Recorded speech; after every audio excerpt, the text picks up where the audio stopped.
Marcus Washington pulled his weathered pickup truck into the driveway of his modest two-story home on Maple Street. The afternoon sun cast long shadows across the well-maintained lawn that his wife Sarah had worked so hard to perfect. Their twin daughters, 8-year-old Maya and Mia, came running out the front door with backpacks bouncing on their shoulders, fresh from another day at Lincoln Elementary. "Daddy's home," Maya squealed, throwing her arms around his thick waist as he stepped out of the truck. Marcus smiled, his dark eyes crinkling at the corners as he scooped both girls up in his massive arms. At 6 feet 4 inches and weighing 260 pounds, Marcus was an imposing figure. But his daughters saw only their gentle giant of a father who told the best bedtime stories and made the fluffiest pancakes on Sunday mornings. "How was school today, my little scholars?" he asked, carrying them toward the house where Sarah stood in the doorway, wiping her hands on a kitchen towel. Her beautiful smile lit up her face as she watched her husband with their children. After 12 years of marriage, she still felt her heart skip when he came home each evening. "Mrs. Peterson taught us about butterflies today," Mia chattered excitedly. "Did you know they taste with their feet?" "And Tommy Martinez lost another tooth," Maya added. "The tooth fairy is going to be busy tonight." Marcus set the girls down gently and wrapped his arms around Sarah, breathing in the familiar scent of her lavender shampoo. "How was your day, beautiful?" he murmured against her ear. "Better now that you're home," she replied, standing on her tiptoes to kiss his cheek. "Dinner's almost ready. The girls have been asking about that camping trip you promised them." "This weekend," Marcus confirmed, ruffling Maya's curly hair. "But first, homework and chores." "Deal?" "Deal," both girls chorused before racing inside to dump their backpacks in the living room. The Washington family had moved to Pinewood Estates 3 years ago, drawn by the excellent schools and family-friendly atmosphere. The neighborhood was a mix of young professionals and growing families, with tree-lined streets and well-kept homes that spoke of middle-class stability. Marcus worked as a security consultant for a local firm, a job that allowed him to use his military background while keeping regular hours to spend time with his family. What the neighbors didn't know was that Marcus Washington was Colonel Marcus Washington, a 20-year veteran of the United States Army and former Delta Force commander. His chest bore decorations most people only saw in movies, including 2 Bronze Stars, a Silver Star, and a Purple Heart from his tours in Afghanistan and Iraq. He had led some of the most dangerous missions in modern military history, but he preferred to keep that part of his life private. Here in Pinewood Estates, he was just Marcus, Sarah's husband and the girl's father. As they sat down for dinner that evening, Sarah mentioned the upcoming Homeowners Association meeting. "They're discussing new regulations about lawn maintenance and exterior home improvements," she said, passing a bowl of mashed potatoes to Maya. "Mrs. Chen from down the street said they're getting pretty strict about compliance." Marcus nodded absently, more focused on helping Mia cut her chicken than worrying about HOA politics. He had dealt with far more serious regulatory bodies than a suburban homeowners association. Besides, their property was always well maintained. Sarah took pride in their home's appearance, and Marcus made sure any repairs were done promptly and professionally. "Speaking of neighbors," Sarah continued, lowering her voice slightly, "I saw those 2 men in polo shirts walking around the neighborhood again today. They had clipboards and were taking pictures of different houses. Probably just HOA board members doing inspections," Marcus replied, though something in his wife's tone made him pay closer attention. "Did they say anything to you?" "No. But they stopped in front of the Garcia's house for a long time, writing things down. Mrs. Garcia was pulling weeds in her garden, and they just stood there watching her like she was doing something wrong." Marcus filed this information away mentally. In his military experience, unusual surveillance activity, even in seemingly innocent contexts, was worth noting. But this was suburban Ohio, not Kabul. The biggest threats here were usually aggressive door-to-door salespeople and the occasional package thief. After dinner, Marcus helped the girls with their homework while Sarah cleaned the kitchen. Maya struggled with her math worksheet, and Marcus patiently explained fractions using pizza slices as examples.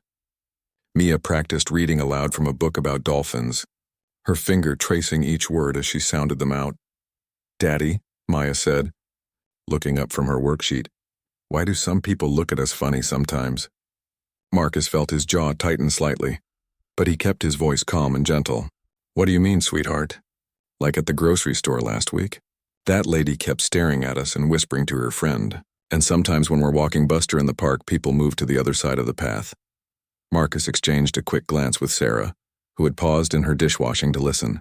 They had hoped to shield the girls from the reality of prejudice for as long as possible, but they were getting old enough to notice things. Sometimes people are curious about families that look different from theirs, Marcus explained carefully.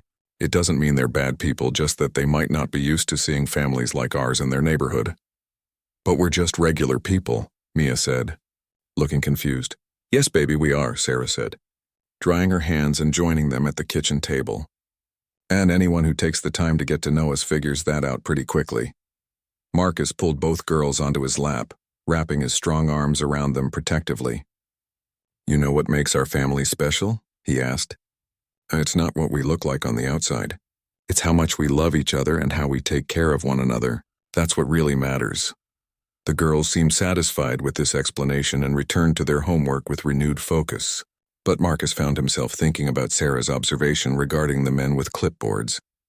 In his line of work, both past and present, he had learned to trust his instincts about potential threats.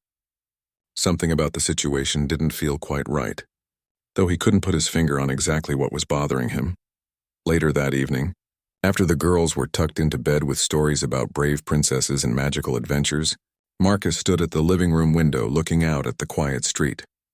The neighborhood was peaceful, with warm light glowing from windows and the occasional dog walker passing under the streetlights. Everything appeared normal, but Marcus had learned long ago that appearances could be deceiving. What are you thinking about?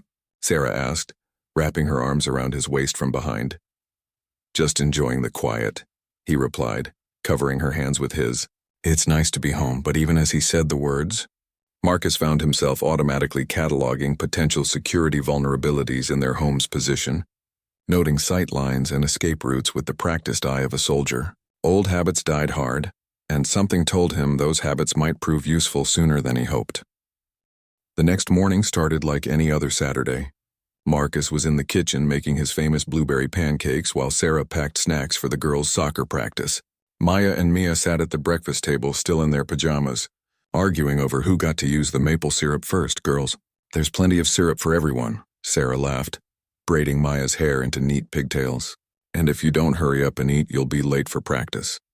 Marcus was flipping the last batch of pancakes when the doorbell rang. He glanced at the clock on the microwave. 8:30 in the morning was early for visitors, especially on a weekend. Through the kitchen window, he could see a white sedan parked at the curb that he didn't recognize. I'll get it, he called out, wiping his hands on a dish towel as he walked to the front door. Through the peephole, he saw two men in matching navy blue polo shirts with some kind of official-looking patch on the chest. Both were white, middle-aged, and carrying clipboards. One was tall and thin with a scraggly beard, while the other was shorter and stockier with a prominent belly hanging over his belt. Marcus opened the door with a friendly smile. Good morning, gentlemen. How can I help you? The taller man stepped forward, puffing out his chest importantly. Good morning, sir. I'm Dale Hoffman, and this is my partner, Rick Steinberg. We're with Pinewood Estates Community Compliance Services. He gestured to the patch on his shirt, which Marcus now saw read PEX in bold letters. Community Compliance Services, Marcus repeated, keeping his tone neutral despite the warning bells going off in his head. In his military experience, people who gave themselves official-sounding titles were often trying to compensate for a lack of actual authority. That's right, Rick jumped in, consulting his clipboard with exaggerated importance. We've received several complaints about violations of neighborhood standards at this address, and we're here to conduct an official inspection. Marcus felt his eyebrows rise slightly. Complaints? What kind of complaints? Dale cleared his throat and began reading from his clipboard in a pompous tone. Excessive noise levels, improper lawn maintenance, unauthorized gatherings, and general disruption of neighborhood harmony. I'm sorry, but I think there's been some kind of mistake, Marcus replied calmly. We maintain our property according to all HOA guidelines, and we certainly don't engage in any disruptive activities. Sir, we have documented evidence, Rick insisted, pulling out a small digital camera and showing Marcus the screen. The photo showed Marcus's truck parked in their driveway. This oversized commercial vehicle violates Section 12 of the vehicle restrictions. Marcus looked at the image of his perfectly ordinary pickup truck and back at the two men. That's a standard half-ton pickup. It's not commercial, and it's well within the size restrictions outlined in the HOA covenant. It's bigger than what we consider appropriate for this neighborhood, Dale said dismissively, and frankly, it's bringing down property values. Some of the other residents have expressed concerns about the type of people moving into Pinewood Estates.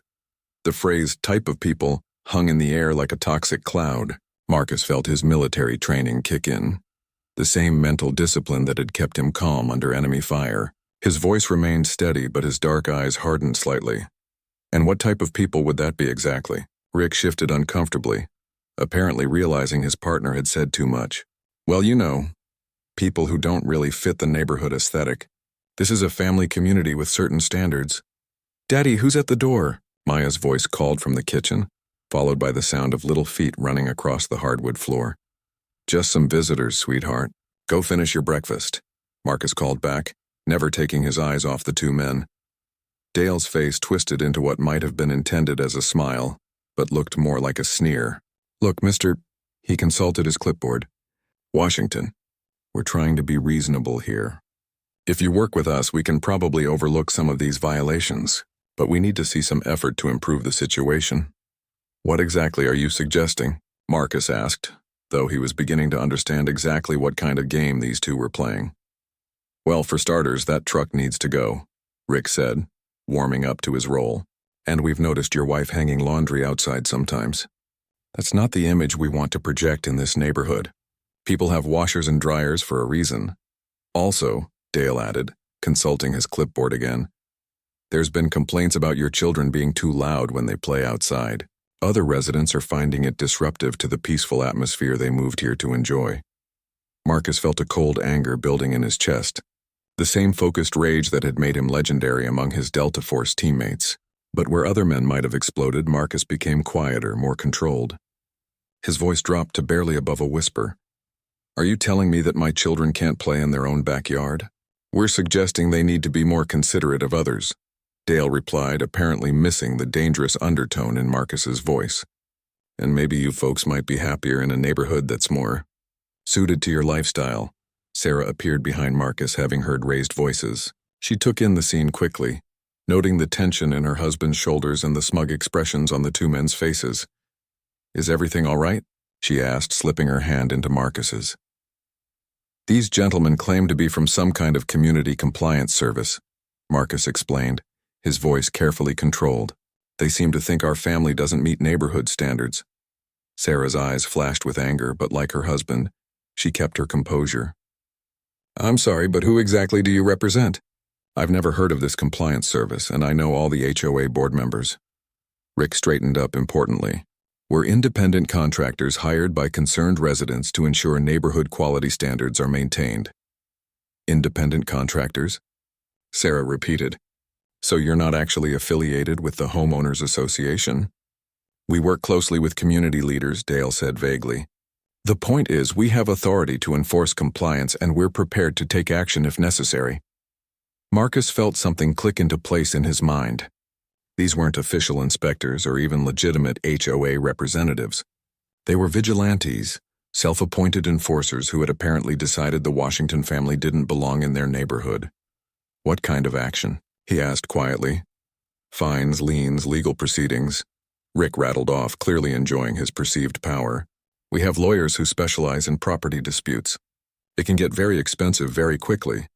And very unpleasant," Dale added with a meaningful look. "Sometimes it's better for everyone if families just accept that they might be happier somewhere else." The threat was clear, even if it was couched in bureaucratic language. Marcus had encountered bullies before, from schoolyard thugs to enemy combatants, and he recognized the type. They relied on intimidation and assumed their targets would back down rather than fight back. "I see," Marcus said, his voice carrying a note that made both men shift uncomfortably without understanding why. "And if we refuse to comply with your suggestions, then we'll be forced to escalate the matter," Dale replied, though he suddenly seemed less confident than he had moments before. Marcus smiled, but it wasn't a warm expression. It was the smile of a predator who had just realized his prey had walked into a trap of their own making. "Well, gentlemen, I appreciate you taking the time to visit us this morning. I'll certainly give your concerns the consideration they deserve." Something in his tone made both men step back slightly. Rick fumbled with his clipboard while Dale cleared his throat nervously. Right, well, we'll be in touch, Dale said, already backing toward their car. We expect to see some changes around here. Oh, I think you can count on seeing some changes, Marcus replied, watching them retreat. Have a pleasant day, gentlemen. As the white sedan pulled away from the curb, Sarah squeezed Marcus's hand. What are we going to do? Marcus watched the car disappear around the corner, his mind already working through options and strategies. These men had made a critical error in judgment. They had assumed he was just another suburban father who would be intimidated by their official-sounding threats and thinly veiled racism. They had no idea what they had just walked into. That afternoon, while the girls were at soccer practice, Marcus sat in his home office researching Pinewood Estates community compliance services. What he found confirmed his suspicions. The organization didn't exist as any official entity. No business license, no registration with the state, no legitimate authority to enforce anything. Dale Hoffman and Rick Steinberg were operating as freelance intimidators, targeting families they deemed undesirable. Sarah knocked on the office door and entered with 2 cups of coffee. Find anything interesting? These guys are frauds, Marcus said, turning his laptop screen toward her. They're not affiliated with the HOA, the city, or any legitimate authority. They're basically running a protection racket. Protection racket? They threaten families with fake legal action and made-up fines, hoping people will either pay them off or move away rather than fight back. It's illegal as hell. Sarah sank into the chair across from his desk. Should we call the police? Marcus considered this. We could, but right now all we have is their word against ours about what was said. They were careful not to make any explicit threats that could be easily proven. We need more evidence, so what do we do? Marcus leaned back in his chair, his mind working through possibilities. We let them make the next move. They'll be back, probably with escalated tactics. When they do, we'll be ready. Ready how? Marcus opened his desk drawer and pulled out a small device about the size of a matchbox. Security cameras, audio recording, documentation of everything they do. If they want to play games, we'll play by rules they don't understand. That evening, Marcus discreetly installed several small security cameras around the exterior of their home. To any casual observer, they looked like standard home security equipment. In reality, they were military-grade surveillance devices capable of recording high-definition video and audio from distances that would surprise most people. Monday morning brought the first test of his preparations. Marcus was working in his home office when his phone buzzed with an alert from the security system. A white sedan had pulled up in front of their house, and Dale Hoffman was walking toward the front door with a thick manila envelope in his hand. Marcus quickly activated the recording system and walked to the front door, opening it before Dale could ring the bell. Mr. Hoffman, back so soon? Dale seemed surprised to be met at the door so quickly. Mr. Washington, I have some documents that require your immediate attention. Documents? Formal notice of violations and required remediation, Dale said, thrusting the envelope toward Marcus with exaggerated authority. You have 72 hours to comply or face legal action. Marcus accepted the envelope but didn't open it. Legal action from whom exactly? The Pinewood Estates Community Standards Board, Dale replied smoothly. We represent concerned property owners who are committed to maintaining neighborhood quality. And this standards board, they have legal authority to issue binding orders? Absolutely. We work with qualified attorneys who specialize in property law and community enforcement.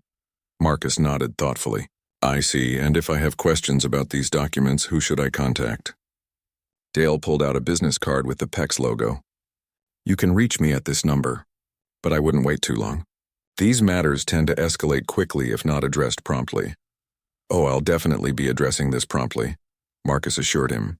You can count on that. After Dale left, Marcus opened the envelope and laughed out loud. The documents were laughably amateur, full of legal-sounding nonsense that wouldn't fool anyone with actual legal knowledge. Phrases like community aesthetic violations and demographic compatibility standards were scattered throughout, along with demands for immediate compliance with restrictions that existed nowhere in the actual HOA covenant. The most telling part was a schedule of remediation fees that ranged from $500 to $5,000 for various violations. It was clearly a shakedown operation, designed to extract money from families who were either too intimidated or too unfamiliar with the law to fight back. Marcus photographed every page and then made some phone calls. His first call was to James Patterson, a former military colleague who now worked as a private investigator in Cleveland. His second was to Maria Santos, a civil rights attorney he had met at a veterans charity event. His third was to Mike Chen, a neighbor who served on the actual HOA board. The conversation with Mike was particularly enlightening. "I've never heard of these guys," Mike said when Marcus described the visits. "The HOA board didn't hire any compliance service, and we certainly didn't authorize anyone to issue fines or violations. What you're describing sounds like fraud." "That's what I figured. Have any other families been targeted?" "Not that I know of, but I can ask around discreetly. If this is happening to other people, we need to know about it. I'd appreciate that. And Mike, if anyone asks, we never had this conversation. I want to see how far these guys are willing to push this." By Wednesday, Marcus had a complete picture of Dale Hoffman and Rick Steinberg's operation. James Patterson's investigation revealed that they had targeted 6 other families in the neighborhood over the past 8 months. All were minorities or interracial couples. 3 families had paid the demanded fees and 2 had moved away. Only one family, the Garcias, had refused to comply, and they were now facing escalating harassment. Maria Santos reviewed the fake legal documents and confirmed they were worthless. "This is criminal fraud, intimidation, and potentially extortion," she told Marcus over the phone. "We have enough evidence to press charges right now." "Not yet," Marcus replied. "I want to catch them in the act of making explicit threats. And I want to know who's really behind this. These 2 don't seem smart enough to have organized this on their own." His answer came Thursday afternoon. Marcus was in his garage working on his truck when he heard the distinctive rumble of multiple vehicles approaching. Through the window, he saw 3 cars pull up in front of his house. Dale and Rick emerged from the lead vehicle, accompanied by 4 other men he didn't recognize. Marcus activated his phone to start recording and walked out to meet them. The 6 men had arranged themselves in what was clearly meant to be an intimidating formation on his front lawn. "Mr. Washington," Dale called out loudly enough for the neighbors to hear, "we're here to conduct a final inspection and collect outstanding compliance fees." "Outstanding fees?" Marcus asked calmly, walking closer to the group. "I wasn't aware I owed any fees." Rick pulled out a calculator and clipboard with theatrical efficiency. "Violation of vehicle restrictions, $500. Failure to maintain aesthetic standards, $1,000. Disruptive children, $750. Plus administrative fees and processing costs, your total comes to $3,400. And if I decline to pay these fees?" One of the new men, a heavily built guy with tattoos covering his forearms, stepped forward. "Then we'll have to take alternative measures to ensure compliance." Alternative measures? Sometimes property gets damaged when homeowners don't take care of maintenance issues, the tattooed man said with a meaningful smile. "Windows break, lawns get torn up, cars get scratched. It's unfortunate, but these things happen in neighborhoods where people don't cooperate." Marcus felt the familiar calm that came over him in dangerous situations. These men were making explicit threats now, and everything was being recorded. But more importantly, they had just crossed a line from fraud to intimidation with implied violence. "I see," Marcus said quietly. "And you gentlemen feel comfortable making these threats in broad daylight?" "What threats?" Dale laughed. "We're just explaining the reality of property maintenance in a neighborhood like this. Things can get expensive if you don't take care of problems early." Marcus nodded slowly as if considering their words. The 6 men were spread out across his lawn, clearly confident in their numerical advantage. They had obviously used this tactic before and found it effective. What they didn't know was that Marcus Washington had spent 20 years training for situations exactly like this. 6 against 1 were odds he had faced in Afghanistan and lived to tell about it. But this wasn't Afghanistan, and he wasn't going to handle this the way he would have handled enemy combatants. This was his neighborhood, his family's home, and these men had just made the mistake of threatening people he loved. "Well, gentlemen," Marcus said, his voice carrying a note of finality, "I think it's time we had a more serious conversation about compliance." Marcus pulled out his phone and made a call while the 6 men watched with growing confusion. "Detective Rodriguez? This is Marcus Washington. I need to report a fraud and intimidation scheme in progress at my address. Yes, I have everything recorded. They're here right now making threats." Dale's face went pale. "Now wait just a minute. Detective, they're demanding payment of fake fees and threatening property damage if I don't comply." Marcus continued calmly. 6 men total, license plates. He rattled off the numbers of all 3 vehicles with military precision. I'll keep them here until you arrive. Rick started backing toward his car. We don't have to listen to this. Let's go. Actually, you do, Marcus said, pocketing his phone. His voice had changed, carrying an authority that made all 6 men freeze where they stood. You see, gentlemen, you made a critical error in judgment when you decided to target my family. The tattooed man who had made the property damage threats stepped forward aggressively. Listen, pal, you don't want to mess with us. We've got connections. Connections? Marcus interrupted, and something in his laugh made the man stop talking. Let me tell you about connections. Marcus reached into his wallet and pulled out a business card, tossing it to Dale. Call that number. Ask for Colonel Harrison. Tell him Marcus Washington wants to discuss community compliance. Dale looked at the card with confusion. What is this? That's the direct line to the commanding officer of the Ohio National Guard, Marcus said casually. Colonel Harrison and I served together in Afghanistan. Lovely man. Very interested in hearing about civilians impersonating authority figures to extort military families. The 6 men exchanged nervous glances. Rick fumbled with his clipboard, suddenly looking less confident. Or, Marcus continued, pulling out another card, you could call this number and ask for Special Agent Williams at the FBI field office in Cleveland. Tell her Marcus Washington has information about a RICO predicate involving interstate fraud. I'm sure she'd love to hear about your little operation. RICO? Dale stammered. We're not organized crime. Conspiracy to commit fraud across multiple addresses using intimidation tactics and threats of violence to extort money from victims? That's textbook racketeering, gentlemen. And since you've apparently been doing this in multiple neighborhoods, it crosses jurisdictional lines. The FBI takes that very seriously. Marcus began walking slowly toward the group, and despite their numerical advantage, all 6 men instinctively stepped back. There was something in his movements, the controlled grace of a predator that triggered ancient survival instincts.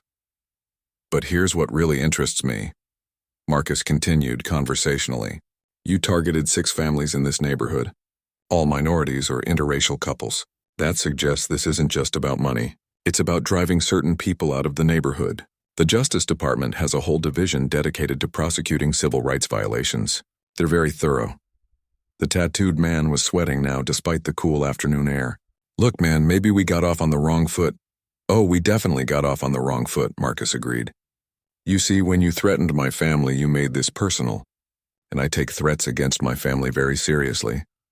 Marcus stopped about 10 feet away from the group, close enough that they could see the complete absence of fear in his dark eyes. Would you like to know what I used to do for a living? You said you were in security, Rick said weakly. Security consultant, yes. But before that, I spent 20 years in the United States Army, mostly in special operations. You know what special operations soldiers do, don't you? The 6 men said nothing, but Marcus could see understanding beginning to dawn on their faces. We eliminate threats, Marcus said simply. We study our enemies, learn their weaknesses, and then we neutralize them using whatever means necessary. It's what we're trained for. It's what we're very, very good at. Dale was backing toward his car now, but Marcus wasn't finished. For instance, Rick Steinberg, apartment 4B at the Willowbrook complex on Elm Street. You're 3 months behind on rent, and your landlord is already starting eviction proceedings. Your ex-wife is demanding back child support for your 2 kids in Tennessee. Your credit score is 412. Rick's face went white. How did you... Dale Hoffman, currently unemployed and living with your mother at 847 Pine Ridge Road. You filed for bankruptcy last year after your construction business failed. You owe $17,000 in back taxes to the IRS. Your unemployment benefits run out next month. That's impossible, Dale whispered. Marcus smiled, but it was not a pleasant expression. Gentlemen, I know more about you than you know about yourselves. I know where you live, where you shop, what you drive, who you owe money to, and what you're afraid of. I know about the real estate company that's been paying you to harass families into moving. I know about the insurance fraud Rick committed in Tennessee, and I know about the assault charges Dale faced in Michigan before he moved here. The 6 men were backing away steadily now, their earlier confidence completely evaporated. But here's what you don't know about me, Marcus continued, his voice dropping to barely above a whisper. You don't know about the missions I've completed, the problems I've solved, or the very creative ways I've dealt with threats to American citizens. You don't know about my security clearance, my government connections, or the resources I have access to.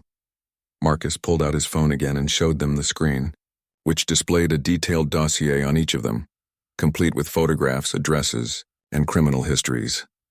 What you also don't know is that every word of this conversation has been recorded and transmitted to multiple secure servers. Right now, copies of this footage are in the hands of local police, the FBI, the IRS, and several other agencies that I think would find your activities very interesting. We never did anything illegal, the tattooed man said desperately. We were just trying to maintain neighborhood standards. Fraud, extortion, intimidation, criminal impersonation, conspiracy to commit civil rights violations. Marcus listed calmly. That's 5 felonies right there, and we're just getting started. The real estate company that hired you has been doing this in 3 different states. This is going to be a very big case. The sound of sirens in the distance made all 6 men look around nervously. Marcus checked his watch. Right on time. Detective Rodriguez is very punctual.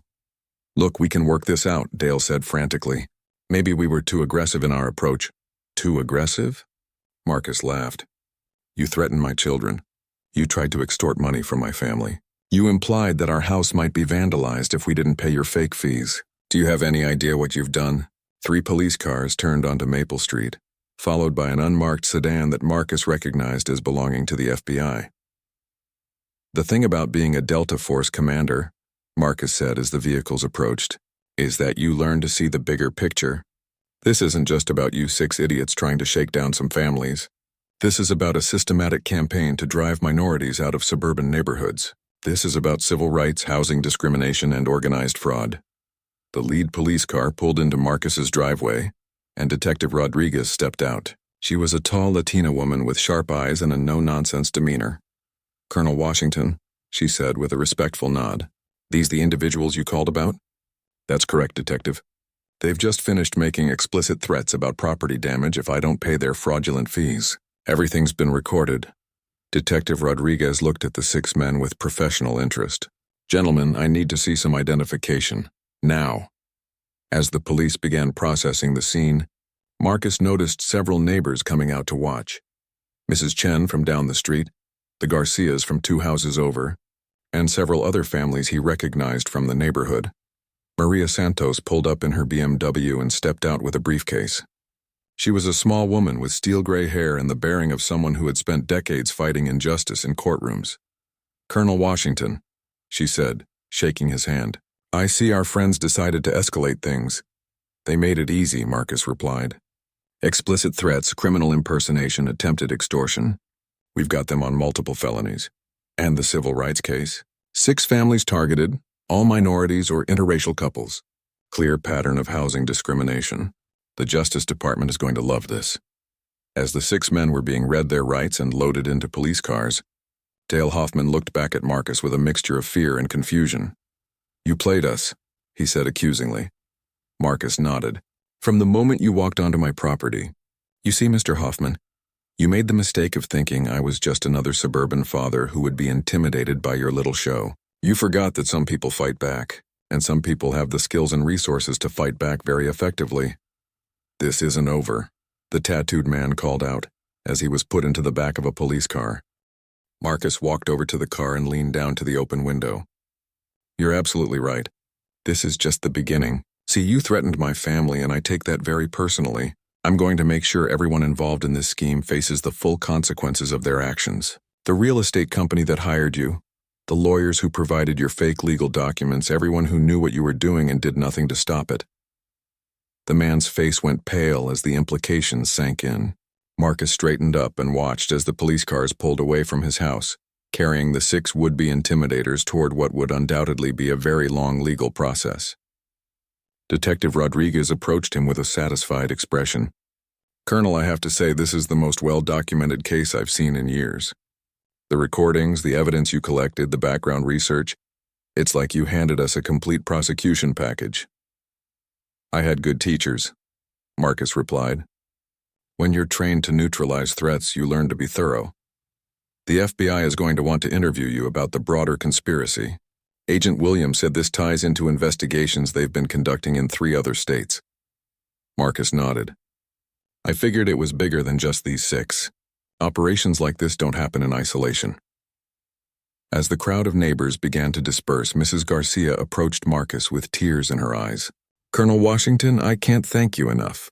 Those men have been terrorizing our family for months. We were afraid to leave our house some days. You don't need to thank me, Mrs. Garcia. Nobody should have to live in fear in their own neighborhood. If there's anything we can do to help with the legal case, just be ready to testify about what they put you through. Your testimony will help ensure they face appropriate consequences. Mike Chen joined them, shaking his head in amazement. Marcus, I had no idea this was happening. The HOA board needs to issue a formal statement making it clear that these people had no authority whatsoever. That would be helpful, Marcus agreed. The more official documentation we have, the stronger the case becomes. As the evening settled over Maple Street, Marcus found himself standing in his driveway with Sarah and the girls, who had returned from soccer practice to find their quiet neighborhood buzzing with police activity. Daddy, why were there police cars at our house? Maya asked, looking worried. Marcus knelt down to her level, choosing his words carefully. Some men were doing bad things to families in our neighborhood, sweetheart. The police came to stop them and make sure everyone stays safe. Are the bad men gone now? Mia asked. Yes, baby. They're gone and they won't be bothering anyone anymore. Sarah put her hand on Marcus's shoulder. How long have you been planning this? Since the first day they showed up. I knew they'd escalate their tactics if we didn't respond to their initial intimidation. People like that always push until they meet resistance. And if they hadn't escalated, Marcus smiled, then I would have found another way to expose them. There's always another way. That night, after the girls were asleep, Marcus and Sarah sat on their back porch looking out at the quiet neighborhood. The autumn air was crisp and the first leaves were beginning to change color on the old oak tree in their backyard. So what happens now? Sarah asked. Now the justice system takes over. Dale Rick and their friends will face federal charges for conspiracy, fraud, extortion, and civil rights violations. The real estate company that hired them will face even more serious charges, and every family they targeted will have grounds for civil lawsuits. Will we have to testify? Probably. But with the evidence we collected, it should be pretty straightforward. The defense won't have much to work with. Sarah was quiet for a moment, processing everything that had happened. I'm proud of you, you know. You could have handled this very differently. How do you mean? You could have just scared them off or dealt with it privately. Instead, you made sure they faced real consequences for what they did to other families. Marcus took her hand, squeezing it gently. 20 years in the Army taught me that some fights are worth having, even when they're not easy. This was about more than just our family. It was about making sure other families don't have to go through what the Garcias went through. The girls are going to have questions when they get older, and we'll answer them honestly. We'll tell them that sometimes bad people try to hurt good families, and when that happens, good people have to stand up and fight back. Marcus looked out at the peaceful neighborhood, thinking about the events of the day. 6 men had come to his house thinking they could intimidate a suburban father into compliance with their illegal scheme. They had no idea they were threatening a man who had spent 2 decades defending American citizens from much more dangerous enemies. But more than that, they had failed to understand what they were really up against.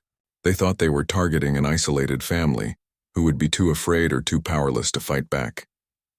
Instead, they had encountered a military officer with the skills, resources, and determination to not only protect his own family, but to ensure that their entire criminal operation was dismantled. Do you think they'll try something like this again? Sarah asked. Marcus shook his head. Not these guys. And word will get around. Other families, other neighborhoods, they'll know that there are consequences for targeting people like this. Good, Sarah said firmly. Maybe some other family won't have to go through what we did. As they sat together in the peaceful evening, Marcus reflected on the strange turns his life had taken. From the mountains of Afghanistan to the suburbs of Ohio, from hunting terrorists to exposing fraudsters, the skills remained remarkably similar. Identify the threat, gather intelligence, plan the operation, execute with precision. The only difference was that now, instead of protecting American interests overseas, he was protecting American families in his own neighborhood. And in many ways, that felt even more important. 3 weeks later, Marcus sat in the federal courthouse in Cleveland, watching as the prosecution laid out their case against Premier Properties Development and its network of intimidation contractors. The courtroom was packed with reporters, civil rights activists, and families from 6 different neighborhoods who had been targeted by the scheme. Dale Hoffman and Rick Steinberg sat at the defendant's table looking considerably less confident than they had on Marcus's front lawn. The 4 other men who had accompanied them that day had already pled guilty in exchange for cooperation with the prosecution. Their testimony had revealed the scope of the operation, which extended far beyond Pinewood Estates. Your Honor, Assistant U.S. Attorney Jennifer Walsh addressed the court.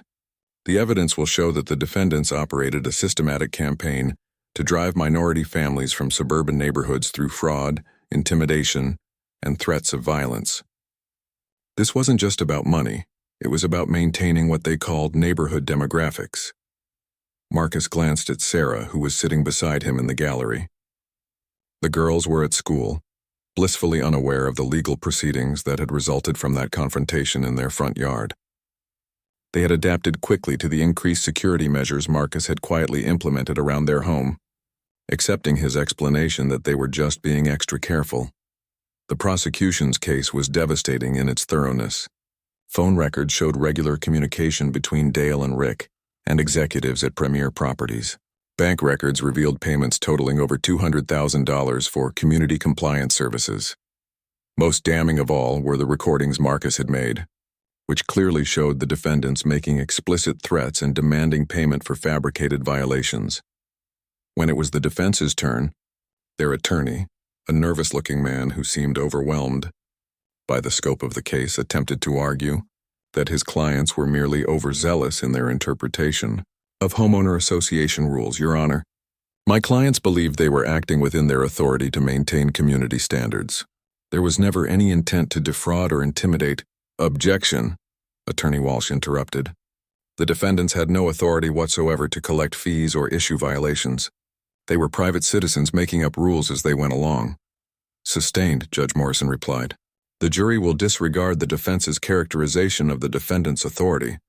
Marcus watched the proceedings with professional interest. He had testified the previous day, walking the jury through the timeline of events and explaining how he had gathered evidence of the defendant's activities. The prosecutor had been careful to establish his military background and expertise in intelligence gathering, lending credibility to his methodical approach to documenting the crime. During cross-examination, Dale's attorney had tried to suggest that Marcus had somehow entrapped his clients by encouraging them to make threats. The strategy backfired spectacularly when Marcus calmly explained that he had simply allowed the defendants to reveal their true intentions on camera. I never asked them to threaten my family, Marcus had testified. I never asked them to demand money for fake violations. I simply documented what they chose to do and say. The most powerful testimony had come from the families who had been victimized by the scheme. Mrs. Garcia had broken down on the witness stand while describing how Dale and Rick had followed her children to school and taken photographs of them. An elderly Korean War veteran named Robert Kim had testified about being told that people like him didn't belong in his neighborhood of 30 years. Most shocking of all was the testimony of Jennifer Torres, a single mother who had actually paid the extorted fees rather than risk losing her home. She had borrowed money from family members to pay Dale and Rick's demanded compliance costs, money she couldn't afford and would never get back. Now, as closing arguments concluded, Marcus felt confident that justice would be served. The evidence was overwhelming, and the jury seemed engaged and sympathetic to the victims.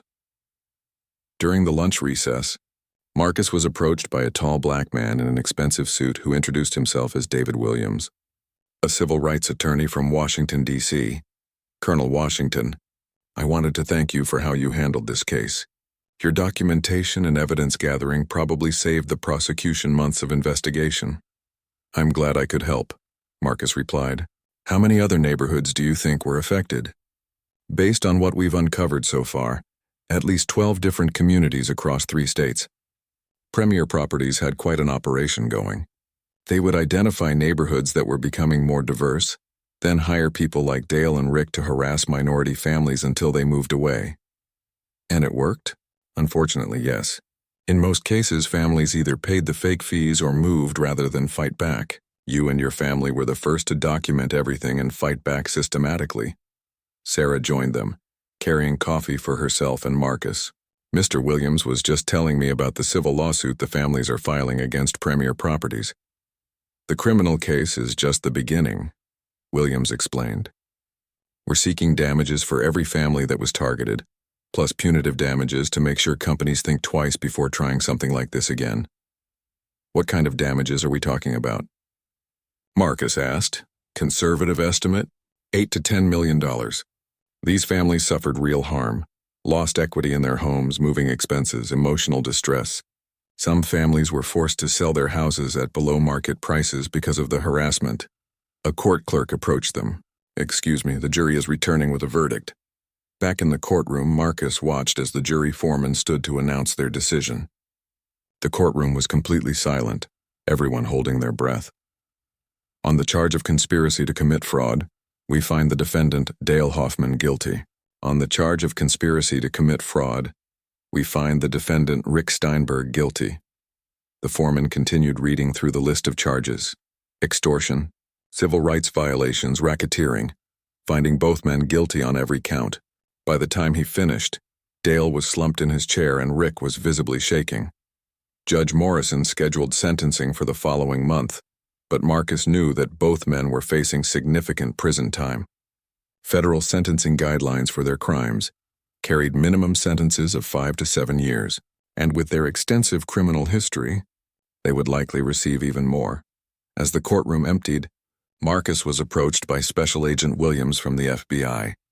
Colonel, I wanted to let you know that the Premier Properties investigation is expanding. We've identified similar operations in 7 other states, all using the same playbook. Your documentation helped us understand how the whole scheme worked. Good, Marcus said simply.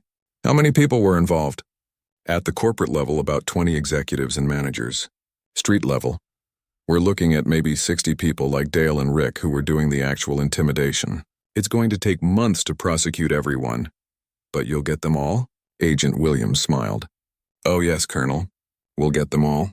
This case has become a priority at the highest levels.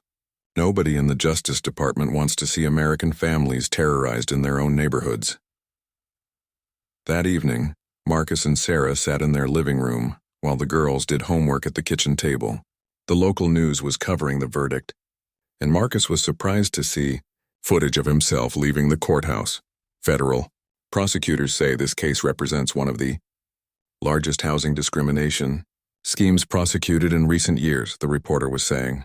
The investigation was triggered when retired Army Colonel Marcus Washington documented attempts to extort money from his family using fake homeowner association violations.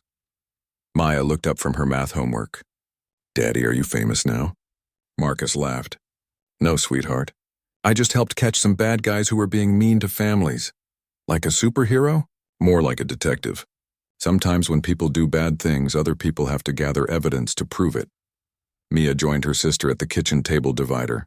Mrs. Peterson at school said you were a soldier before you caught the bad guys. That's right. I was a soldier for 20 years before we moved here. Did you catch bad guys when you were a soldier too? Marcus exchanged a glance with Sarah. Sometimes, but my job was mostly to protect people and keep them safe. Like you protected us from the mean men? Exactly like that. As the girls returned to their homework, Sarah moved closer to Marcus on the couch. Any regrets about how this all played out? Marcus considered the question seriously. None at all. Those men needed to face consequences for what they did.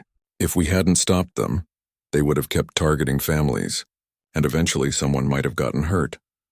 The news said they might go to prison for 10 years. They made their choices when they decided to threaten families and extort money.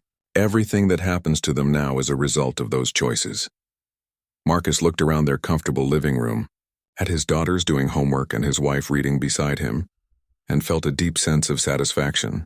This was what he had spent 20 years defending, the right of American families to live peacefully in their own homes without fear of intimidation or harassment. 1 year later, Marcus stood in front of the newly installed community center in Pinewood Estates, watching as families from across the neighborhood gathered for the annual diversity celebration. The building had been funded by the settlement money from the Premier Properties lawsuit, and it served as a symbol of how the community had transformed in the wake of the discrimination case. Maya and Mia ran past him chasing after the Garcia children, their laughter mixing with the sounds of music and conversation from the festival. Sarah was at a booth representing the neighborhood watch committee she had helped establish, talking with other parents about community safety initiatives. "Colonel Washington," called out a familiar voice. Marcus turned to see Detective Rodriguez approaching with a young Latina woman he didn't recognize. "Detective, good to see you. How's the family?" "Everyone's doing great, thanks. I wanted you to meet someone. This is my niece, Carmen Rodriguez. She's a journalism student at Ohio State, and she's writing her senior thesis about the Premier Properties case." Carmen stepped forward with a notebook in her hand. "Colonel Washington, I've been following the aftermath of the case for my research. Would you mind if I asked you a few questions?" "Of course. What kind of questions?" "Well, I'm interested in how the prosecution affected other communities. My research shows that similar schemes in 6 other states were shut down after the precedent your case established." Marcus nodded. "Agent Williams mentioned that the investigation had expanded. What did you find?" Carmen consulted her notes. In total, the FBI identified 43 separate discrimination schemes operating across the country. Most of them shut down voluntarily once news of the conviction spread.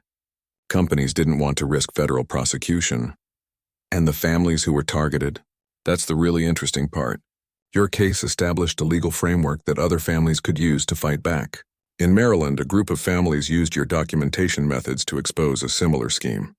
In Texas, a military veteran used your case as a template to shut down fake HOA enforcement in his neighborhood. Marcus felt a deep sense of satisfaction hearing this. So other people learned from what we did here? More than that, your case has become required reading in civil rights law courses. Law students study your evidence-gathering techniques and the prosecution strategy. Sarah joined them, having heard the conversation from her booth. "I think what made the difference was that Marcus refused to be intimidated. Most people would have either paid the fake fees or just moved away. But why didn't you take one of those options?" Carmen asked. "Wasn't it risky to confront them directly?" Marcus considered his answer carefully. "I spent 20 years defending American principles overseas. When I came home, I wasn't about to let thugs drive my family out of our neighborhood because of the color of our skin. Some things are worth fighting for. Your military background clearly helped with the investigation. Did your Delta Force training influence how you approach the situation?" "The training taught me to assess threats systematically and document everything.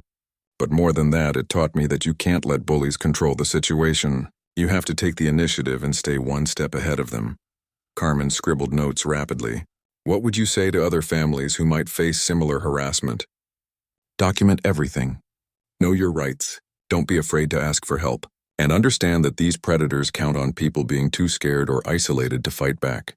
When you stand up to them, you're not just protecting your own family. You're protecting everyone who might be targeted after you." Mike Chen approached their group, carrying a plate of food from one of the vendor booths. "Marcus, did you see the article about Dale and Rick in today's paper?" "No, what about them?" "They're both getting out of federal prison next month. Dale's been in for 8 years, Rick for 7. The article says they're both required to perform community service working with civil rights organizations." Sarah raised an eyebrows. "Think they learned their lesson?" "Hard to say," Marcus replied. "But they're both convicted felons now. If they try anything like this again, they'll face much harsher sentences as repeat offenders." Carmen looked up from her notes. "My research showed that Premier Properties was completely shut down. The executives got sentences ranging from 12 to 20 years. The civil lawsuit payments bankrupted the company." "Good," Mike said firmly. "Companies like that need to understand there are real consequences for targeting families." As the afternoon wore on, Marcus found himself reflecting on how much had changed in their neighborhood. The diversity celebration had become an annual tradition, bringing together families from a dozen different cultural backgrounds. The community center hosted ESL classes, job training programs, and cultural events throughout the year. More importantly, the neighborhood had developed a strong support network. When new families moved in, established residents made sure they felt welcome and informed them about their rights. The real HOA board had implemented clear procedures for addressing complaints and had zero tolerance for harassment or discrimination.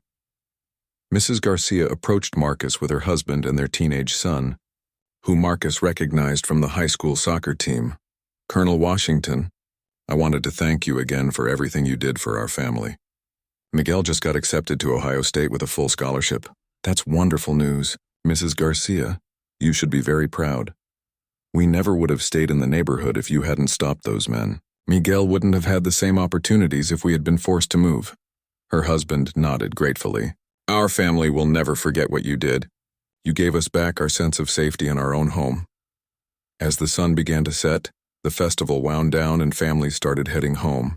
Marcus and Sarah packed up leftover food while the girls played on the community center playground with their friends. "You know what I'm proudest of?" Sarah asked as they watched their daughters. "What's that?" "Maya and Mia grew up here seeing their community stand up for what's right. They learned that when people try to hurt others, good people fight back. That's going to stay with them their whole lives." Marcus smiled, watching his daughters laugh and play with children from families of different backgrounds and cultures. This was the America he had fought to defend. Diverse, welcoming, and strong enough to confront its problems and emerge better for the experience. Detective Rodriguez's niece approached them one more time. "Colonel Washington, I have one last question for my thesis. Do you ever regret not handling the situation more quietly? Some people might say you could have scared those men off without involving law enforcement." Marcus paused to consider the question seriously. "Carmen, if I had just scared them away, they would have moved on to target other families who might not have had the resources to fight back. By involving law enforcement and making sure they faced serious consequences, we stopped them from hurting anyone else. But it must have been stressful for your family, going through the trial and all the publicity." "It was," Sarah admitted. "But we wanted our daughters to see that you don't just protect your own family, you protect your community. Sometimes that means taking on challenges that are bigger than yourself. And the result speaks for itself," Marcus added, gesturing toward the diverse group of families packing up from the festival. "Look at this neighborhood now. Look at how strong and unified the community has become. That doesn't happen when people just keep their heads down and hope problems go away." Carmen closed her notebook. "Thank you both. This has been incredibly helpful for my research." As she walked away, Marcus turned to Sarah. "You know what's funny? Dale and Rick thought they were protecting their neighborhood from change. But all they really did was accelerate it. The legal case brought so much positive attention to Pinewood Estates that property values actually went up. The community became stronger and more diverse than it ever would have been otherwise. Ironic, isn't it? Their attempts to drive out minority families ended up making this one of the most inclusive neighborhoods in the city." That night, after the girls were asleep, Marcus and Sarah sat on their back porch looking out at the quiet street. The old oak tree in their backyard had grown taller over the past year, its branches now reaching over the property line to shade the Garcia's garden. "Any regrets?" Sarah asked, echoing a question she had posed many times over the past year. "None at all," Marcus replied without hesitation. "We did the right thing.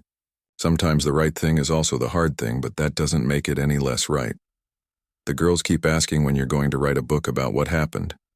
Marcus laughed. "I think Carmen's thesis will probably tell the story better than I could." "Besides, I'm not much of a writer. You could be. Your incident reports were always very detailed. Military documentation is a little different from storytelling." Sarah smiled. "Maybe. But you know what story I think is worth telling? The story of how a neighborhood came together after being attacked. How families from different backgrounds united to build something stronger than what they had before." Marcus looked around at the peaceful community they had fought to protect and preserve. Tomorrow, Maya and Mia would wake up and play in their backyard without fear. Their neighbors would go to work knowing their homes and families were safe. Children from a dozen different cultural backgrounds would learn and grow together in schools that celebrated diversity rather than merely tolerating it. It had been a long journey from that first confrontation on their front lawn to this quiet evening 1 year later. But Marcus knew that some journeys were worth taking, regardless of how difficult they might be. Some fights were worth having, even when victory came at a cost. As a former Delta Force commander, he had learned that the most important battles were often fought not against foreign enemies, but for the principles that made America worth defending in the first place. Freedom, equality, and the right of all families to live peacefully in their chosen communities. Those were principles worth fighting for, whether the battlefield was the mountains of Afghanistan or the front lawn of a house on Maple Street in suburban Ohio.